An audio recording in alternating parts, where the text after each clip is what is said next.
Smart meter रद्द करने की मांग को लेकर रूपनारायणपुर बिजली कार्यालय में सीपीआईएम का प्रदर्शन, सौंपा ज्ञापन। स्मार्ट मीटर को जन विरोधी बताते हुए 9 सूत्री मांग रखी, मांगे नहीं मानी गई तो बड़े आंदोलन की चेतावनी।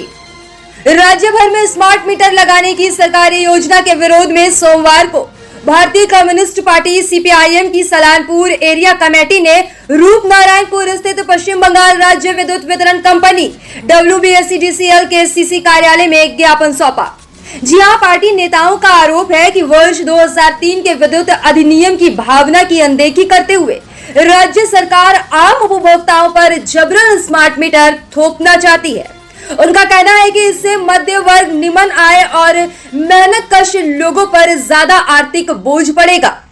स्टेशन सुपरिटेंडेंट SS को सौंपे गए ज्ञापन में 9 सूत्री मांगे रखी गई हैं। जी हां, प्रमुख मांगों में कहा गया है कि विद्युत अधिनियम 2003 की धारा 47 के अनुसार प्रीपेड स्मार्ट मीटर लगवाना पूरी तरह उपभोक्ताओं की इच्छा पर निर्भर होना चाहिए और बिना सहमति किसी भी उपभोक्ताओं के यहाँ स्मार्ट मीटर नहीं लगाया जाए। ज्ञापन में यह भी मांग की गई कि पोस्टपेड मोड में भी स्मार्ट मीटर अनिवार्य ना किया जाए, केवल व्हाट्सएप या ईमेल के माध्यम से बिजली बिल भेजने की व्यवस्था बंद की जाए तथा स्मार्ट मीटर लगाने के नाम पर किसी प्रकार का अतिरिक्त मीटर किराया या सेवा शुल्क ना लिया जाए। उपभोक्ता यदि चाहे तो उनके मौजूदा कार्यरत मीटर को ही जारी रखा जाए।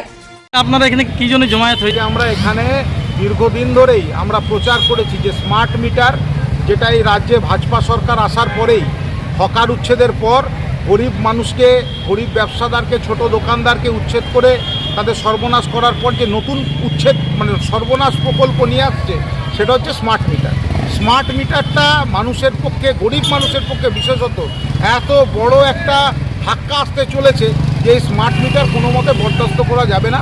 এটা আমরা সিপিআইএম পার্টির পক্ষ থেকে রাজ্য স্তরে সিদ্ধান্ত হয়েছে এবং এই সিদ্ধান্তকে আমরা লিফলেট প্রচারে, মাইক প্রচারে, গ্রামে গঞ্জে, ধাওড়ায়, মহল্লায়, শহরে, পিচের রাস্তায়, কাদার রাস্তায়, সমস্ত জায়গায় আমরা প্রচার করেছি এবং করে আমরা সামান্য একটা অংশ নিয়ে আজকে এখানকার আধিকারিকের সময় নিয়ে আগে থেকে চিঠি দিয়ে আমরা এখানে বলতে এসেছিলাম যে এই চিঠি লেখা আছে যে স্মার্ট মিটার আমরা লাগাতে দেব না।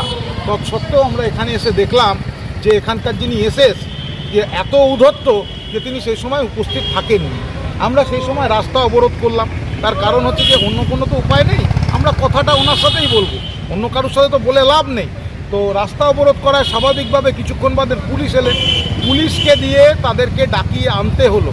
মানে এখানকার সালানপুরের পাবলিক প্রতিনিধি যারা সার্ভিস প্রোভাইডার তাদের এই অবস্থা। সামান্য একটা ডেপুটেশন, সামান্য একটা কথা বলার জন্য তারা সঠিক সময় উপস্থিত থাকবেন না। কি যুক্তি না, তিনি ফিল্ডে ছিলেন। আরে আপনি এত ফিল্ডে থাকেন তাহলে সালানপুরে সারাদিন কারেন্ট থাকে না কেন? আপনি এত ফিল্ড ওয়ার্ক করেন তো যাই হোক, আমরা তার কাছে দিয়েছি। শুধু স্মার্ট মিটার নয়, এই অঞ্চলের আরও যে সমস্যা আছে, এখানে লোডের সমস্যা, এখানে কারেন্ট ইন্টারাপশনের সমস্যা থেকে শুরু করে এখানে ইলেকট্রিক অফিসের বাইরে পার্কিংয়ের সমস্যা, এখানে যে কেবেল, তার যে অসম্ভব বাজে কোয়ালিটির কেবেল এখানে দেওয়া হচ্ছে, সেই সমস্ত কিছু নিয়ে আমরা ডিটেলসে কথা বলেছি এবং ওনাকে জানিয়েছি এগুলো নিয়ে আপনি ব্যবস্থা নিতে শুরু করুন। একদিনে এই সমস্যার সমাধান হবে না, কিন্তু আমরা আপনার ইন্টেনশনটা দেখব, আপনার মানসিকতাটা দেখব, আপনার দৃষ্টিভঙ্গিটা দেখব। আপনার দৃষ্টিভঙ্গি যদি ভালো হয় আমরা সহযোগিতা করব, আপনার দৃষ্টিভঙ্গি যদি ভালো না হয়, আপনি যদি একটা পাথরের মতো আচরণ করেন, আপনি যদি নির্বিকার থাকেন, উদাসীন থাকেন, তাহলে আমাদের থেকে খারাপ কেউ হবে না। কারণ লাল ঝান্ডা মানুষের জন্য সবসময় রাস্তায় থাকবে, আমাদের থেকে খারাপ কেউ হবে না। উনি বলেছেন কাজ শুরু হবে, আমরা সেই বিশ্বাস থেকে স্মার্ট মিটারের বিরুদ্ধে প্রতিবাদ জানিয়ে যে কারোর ইচ্ছার বিরুদ্ধে কারোর বাড়ি স্মার্ট মিটার বসানো যাবে না, এইটুকু বলে আমরা আজকে আমাদের কাজ আমরা। এই অভিযোগে আপনারা কতটা আশাবাদী? আশাবাদী কি নিরাশাবাদীর কথা না, এটা যদি সরকার বুঝলেন ভালো। সরকার যদি বুঝলেন যে আমরা স্মার্ট মিটারটা বসানোর বিরোধিতা করছি এবং যাদের বাড়িতে যাদের অনুমতি নেই তাদের অনুমতি ব্যতীত স্মার্ট মিটার বসাতে দেবেন না, এই কথায় যদি ওনারা মানেন ভালো, না হলে আমরা রাস্তায় বুক পেতে স্মার্ট মিটার আটকাবো। কারণ এই স্মার্ট মিটার হচ্ছে গরিবের পকেট কেটে আম্বানি, আদানি, গোয়েঙ্কা, বাজাজ, এই সমস্ত যে প্রাইভেট সংস্থাগুলো, এই সংস্থাগুলোর আঙুল ফুলে কলা গাছ করার একটা প্রকল্প। এই প্রকল্প আমরা সফল হতে দেব না। লোকে বিজনেস করুক, ব্যবসা করুক, নর্মাল পথে টাকা কামান, এই মানুষকে মেরে টাকা কামানোর পদ্ধতিতে আমরা মানুষকে এই বিপদে ফেলতে দিতে রাজি নই। আপনার নাম পরিচয়? আমার নাম আবির ঘোষ, আমি সিপিআইএম কর্মী। सन ऑफ बंगाल, राजनीति हो या धार्मिक या समाज से जुड़ी हर छोटी खबर आप तक पहुंचाने की कोशिश करता है। जी हां, सन ऑफ बंगाल नजर रहेगी हमारी भी और आपकी भी। देखते रहे सन ऑफ बंगाल न्यूज।